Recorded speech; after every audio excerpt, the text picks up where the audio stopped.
Oleh karena itu, untuk bisa memastikan hasil tangkaran kita memang maksimal, dua-duanya mesti punya genetik yang memang seimbang. Kalau memang kita bicara tentang tadi yang tadi yang sudah gaya mainnya, gaya tarungnya itu udah yang sujud, yang F4, dua-duanya harusnya F4, baru keluarnya anakannya begitu. Oh, gitu loh. Hasilnya akan jadi F4, F5. Bagus nggak? Bagus. Karena apa? Pada saatnya nanti setelah throttle yang akan mempengaruhi bukan lagi gaya tarung, tetapi proses pemeliharaan, pemasteran, kemudian pemeliharaan. Culik ASBR terus berkicau. Kicau, kicau. Jangan lupa, kicau.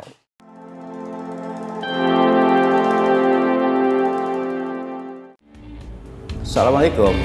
Waalaikumsalam warahmatullahi wabarakatuh. Selamat sore Kota Bogor, Om Rido. Selamat sore. Selamat sore Bang Culik. Ngerokoknya gimana ngerokoknya? Hah? Ngerokoknya gimana tadi gayanya gimana?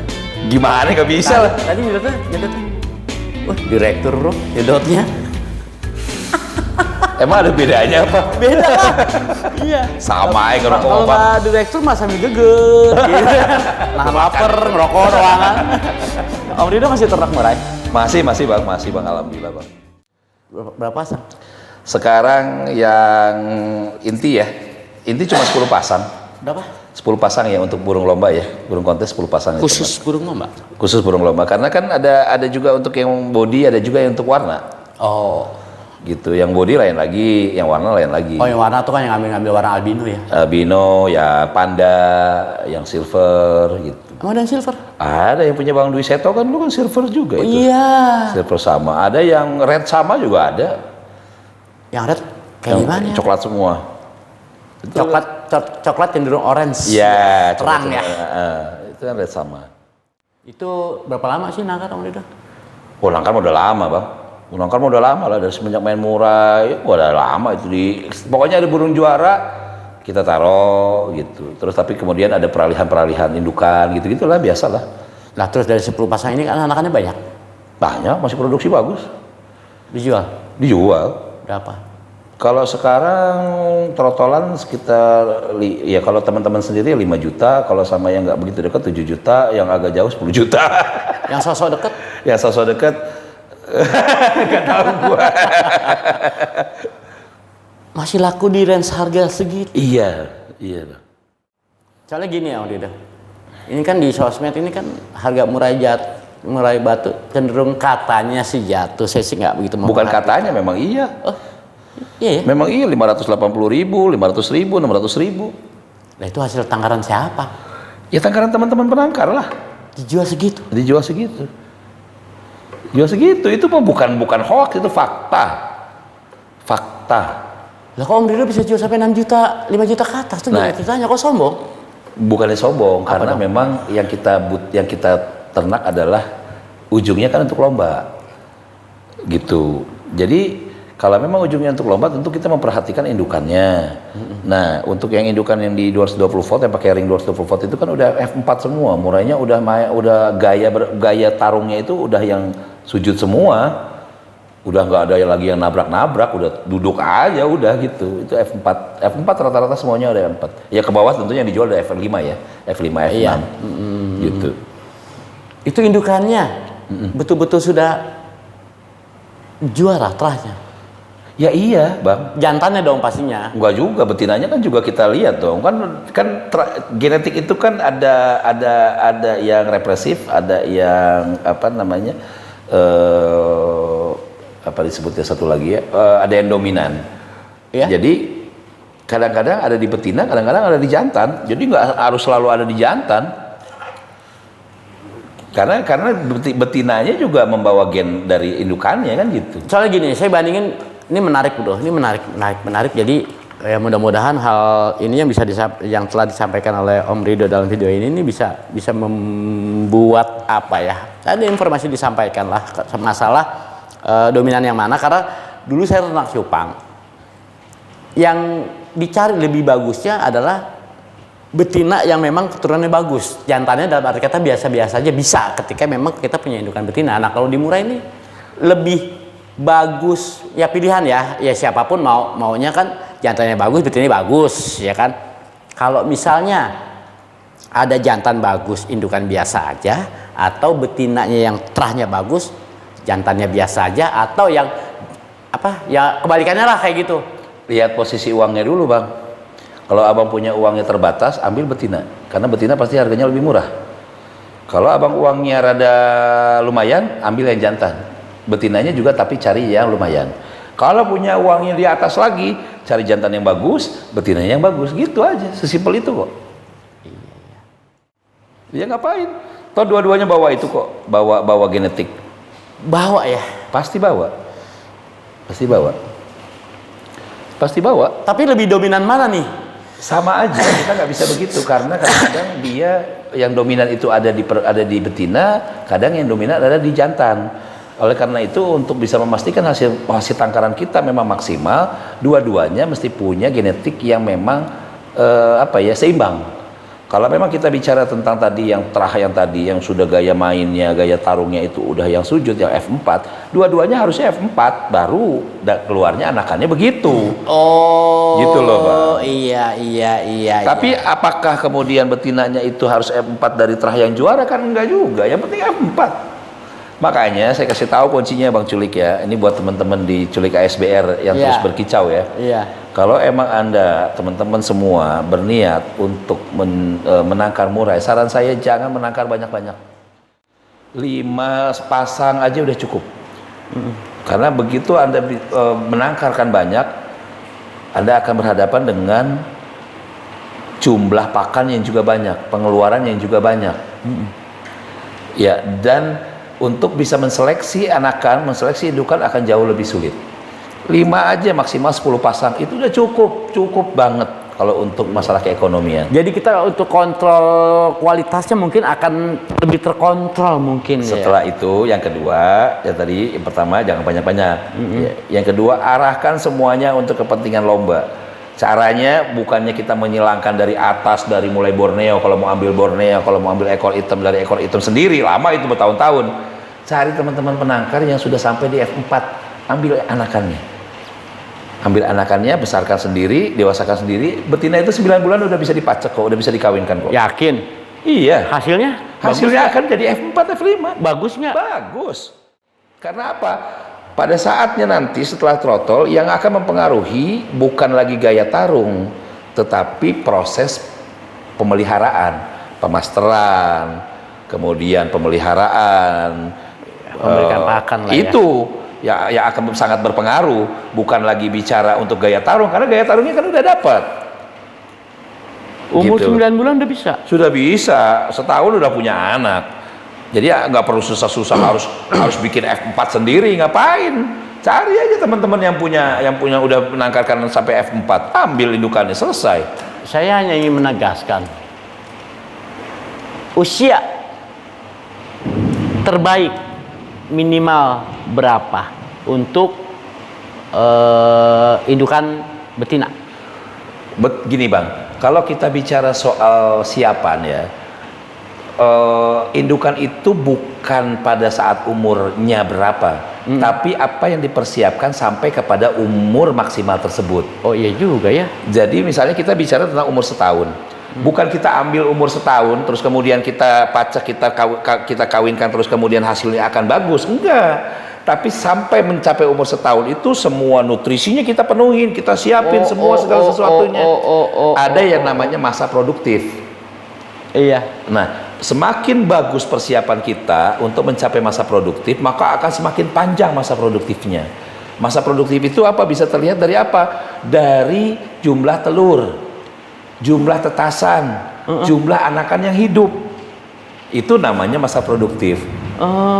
Jadi kalau misalkan Bang Culik bicara soal bahwa umur berapa, nggak begitu cara berpikirnya. Iya.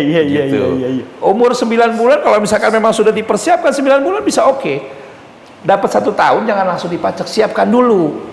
Berikan dulu dia nutrisi yang bagus. Sampai dia dulu sampai mabung dulu sekali di kita, kemudian setelah mabung baru kita tangkarkan, baru kita kawinkan. Itu masa produktivitasnya akan panjang. Jadi kalau misalkan murai batu itu kan terkendala dengan masa mabung. Masa mabung itu kan paling tidak masa produktif 9 bulan. Nah, 9 bulan itu betul-betul netes, bertelur lagi, netes, bertelur lagi, netes, bertelur lagi, terus gitu. Itu namanya masa produktif. Sehingga kalau misalkan kita bicara kurva, semuanya itu naik terus. Nanti dia akan turun tentu di masa mabung. Masa mabung itu perhatikan lagi nutrisinya. Selesai mabung, masa produktif Gas lagi. gas lagi. Kalau untuk betina barusan dibahas, yang paling penting bukan berapa usianya, yang penting persiapan menuju ke umur masa produksi itu yang diperlukan ya. Terutama betina, terutama iya. betina. Kalau untuk Kenapa? jantannya gimana? Kalau jantannya pemeliharaan biasa aja cukup kok. Umur berapa yang bagus jadi pejantan? Sama aja. Sama aja. 1 tahun sudah bisa. Kawin dia? Iya. Dan anakannya pasti bagus. Siapa bilang, oh ini anakan pertama? Enggak juga. Karena memang untuk bertelur itu kan butuh zat telur, zat apa namanya, kreatinnya. Si sel telur dari si jantan spermnya kan juga mesti sehat, ovumnya mesti sehat. Iya. Oleh karena itu kita masalahnya adalah di nutrisi persiapan. Kalau pada saat masa produktifnya biasa aja, nggak perlu harus digejor. Salah justru kalau ketika masa produktif digejor itu salah. Iya ya. Iya, pada saat dia mabung, itu yang disiapin lagi gitu loh. Diistirahatkan. Iya, itu yang itu kadang-kadang teman-teman itu agak salah, agak kurang pas lah, bukan salah, agak kurang pas lah gitu. Pada saat dia lagi dalam keadaan dikawinkan di dalam kandang, itu digejor sama semua nutrisi, ya, yang ada malah bermasalah gitu. Tapi sebelumnya nggak dipenuhi semua yang apa namanya nutrisi yang dibutuhkan itu, akhirnya lama kok nggak nelor-nelor, kok telurnya begini, kok jantannya ini, kok nggak ini ya, itu sebetulnya bukan pada masa itu yang dibutuhkan, sebelumnya. Iya ya. Gitu. Kalau sebelumnya udah kita siapkan, mungkin ketika dia berproduksi nggak jadi masalah. Nggak jadi masalah, itu kan dipakai terus sampai masa produktivitasnya dia selesai, di mabung. Nah, mabung kita siapin lagi, selesai mabung 3 bulan kan biasanya, 3 bulan dia siap lagi terus gitu.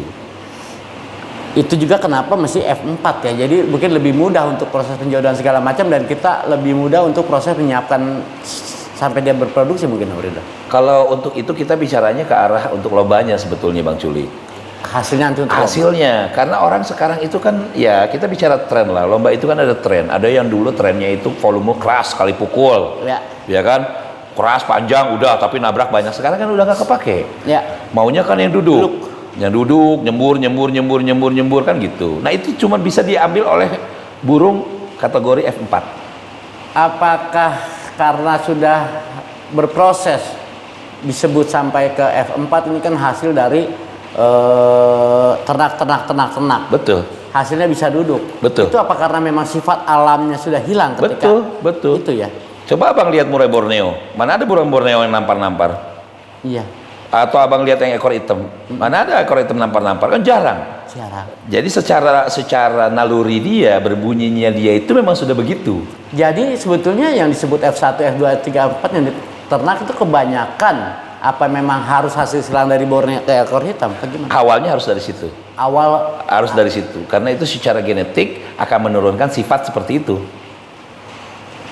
Iya juga ya, kadang-kadang makanya saya lihat ekornya panjang, putih, tapi kok badannya kalau lagi neken agak gembung sedikit terlihatnya. Iya, ya itu berarti diambil dari Borneo. Terus juga ada badannya yang cenderung langsing, kecil, tapi volumenya oke. Itu dari ekor hitam. Dan gini Om Ridho, ini pengalaman saya lihat ya, dulu. Ini rahasia loh Bang, sebenarnya. Diculik ASBR aja kita bongkar nih. Jadi nggak jadi rahasia lagi ya? Nggak jadi rahasia nih. Dan semoga ada manfaatnya nih buat teman-teman insya Allah, sekalian ya. amin. Dan teman-teman juga bisa berhasil menangkarnya. Saya lagi Om Ridho, dulu kita mencari burung murai batu untuk lomba dulu ya. Dulu kan jarang orang ternak. Bahkan ternak itu menjadi suatu hal yang impossible saat itu ya kan. Kebayang untuk menangkarkan murai batu lu harus nyiapin kamar tinggi 3 meter, lebar 4. Bener nggak Om Ridho? Betul. 4 meter kali 4 meter. Dulu gini.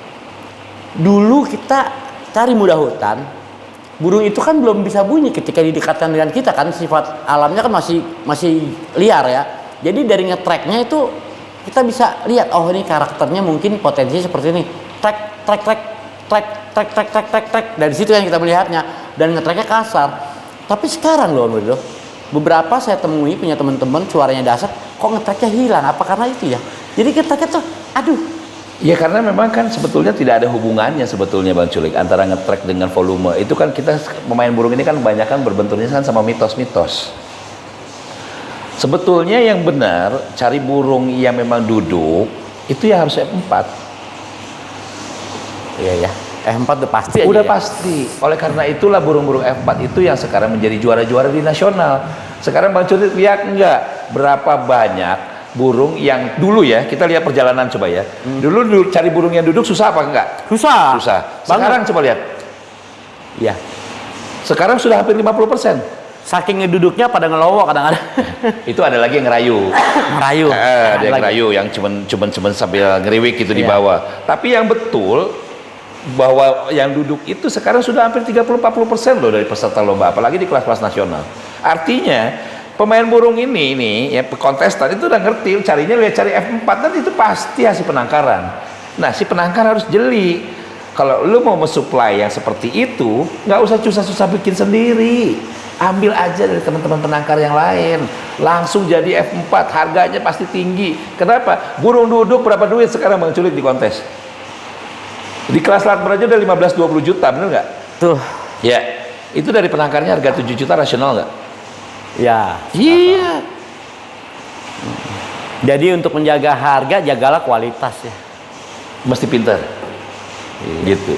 Kalau kualitas yang dibilang adalah mesti harus besar, gede, tapi pas bunyi nabrak, itu lain lagi. Lo mainnya berarti main body. Nah, main body itu bicara soal yang tadi ekornya panjang ya, yang untuk badan lah ya, untuk estetika. Itu lain lagi. Kita carinya memang begitu. Beda lagi. Gitu. Untuk tukang warna kita carinya lain lagi kan gitu, Bang. Ini penangkar juga harus pinter melihat situasi pasar.